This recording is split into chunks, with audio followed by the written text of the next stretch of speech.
بسم اللہ الرحمن الرحیم۔ ناظرین، وی لاگ نمبر ہے 130 اور پہلی قسط ہے پیج 93، معارف القرآن جلد نمبر 2 اور سورۃ آل عمران نمبر 3 اور آیت نمبر ہے 77۔ ناظرین، قرآن کریم کا ترجمہ، تشریح اور تفسیر تلاوت پاک ہم آپ کے سامنے رکھ رہے ہیں۔ اس کتاب کے رائٹر ہیں حضرت مولانا مفتی محمد شفیع صاحب عثمانی رحمۃ اللہ علیہ، مفتی اعظم پاکستان۔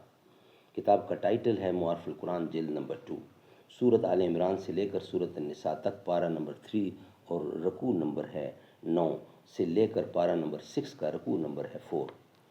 نحمدہ ونصلی علی رسولہ الکریم، بسم اللہ الرحمن الرحیم۔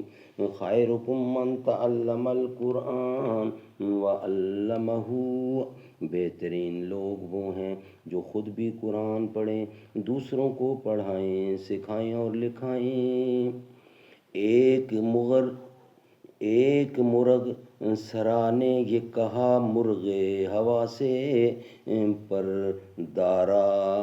پردار اگر تو ہے تو کیا میں نہیں پردار، گر تو ہے ہوا گیر تو ہوں میں بھی ہوا گیر، آزاد اگر تو ہے نہیں میں بھی گرفتار۔ معارف و مسائل۔ کسی غیر مسلم کے اچھے اوصاف کی مدح کرنا درست ہے۔ معارف و مسائل۔ وَمِنْ أَهْلِ الْكِتَابِ مَنْ إِنْ تَحْمَنْهُ بِقِنْطَارٍ يُؤَدِّهِ إِلَيْكَ۔ اس آیت میں بعض لوگوں کی امانت دار ہونے پر مدح کی گئی ہے۔ اگر اس بعض سے مراد وہ اہل کتاب ہیں جو ایمان لا چکے تھے تو ان کی تعریف کرنے میں کوئی اشکال نہیں، لیکن اگر خاص مومن مراد نہ ہوں بلکہ مطلقاً اہل کتاب ہوں جن میں غیر مسلم بھی شامل ہیں، تو اس صورت میں یہ سوال پیدا ہوتا ہے کہ کافر کا کوئی عمل مقبول نہیں ہوتا تو پھر ان کی مدح سے کیا فائدہ؟ جواب یہ ہے کہ کسی چیز کا مقبول ہونا اور چیز ہے، کسی چیز کا مقبول ہونا اور چیز ہے اور اس کی مدح کرنا اور چیز ہے۔ مدح کرنے سے یہ لازم نہیں آتا کہ وہ اللہ کے ہاں مقبول بھی ہے۔ اس سے یہ بتلانا مقصود ہے کہ اچھی بات گو کافر کی ہو وہ بھی کسی درجے میں اچھی ہی ہے، جس کا فائدہ اس کو دنیا میں نیک نامی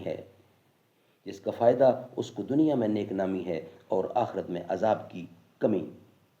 اس بات سے یہ بات بھی واضح ہو جاتی ہے کہ اسلام تعصب اور تنگ نظری سے کام نہیں لیتا، بلکہ وہ کھلے دل سے اپنے مخالف کے ہنر کی بھی اس کے مرتبہ کے مطابق داد دیتا ہے۔ اللہ دمت علیہ قائماً۔ اس آیت سے امام ابو حنیفہ نے استدلال کیا ہے کہ دائن کو یہ حق ہے کہ وہ مدیون سے اپنا حق وصول کرنے تک اس کا پیچھا کرتا رہے۔ کرتوی جلد 4۔ ناظرین، یہ تھا آج کا پہلا ویلاگ اور ویلاگ نمبر تھا 130 جو کمپلیٹ ہوا۔ نیکسٹ انشاءاللہ ویلاگ نمبر 2 آپ کے سامنے رکھیں گے۔ ہم پر رسول پاک نے احسان کر دیا، اپنا بنا کے خلد کا مہمان کر دیا، شان رسول جس نے بھی پوچھی ہے دوستو، ہم نے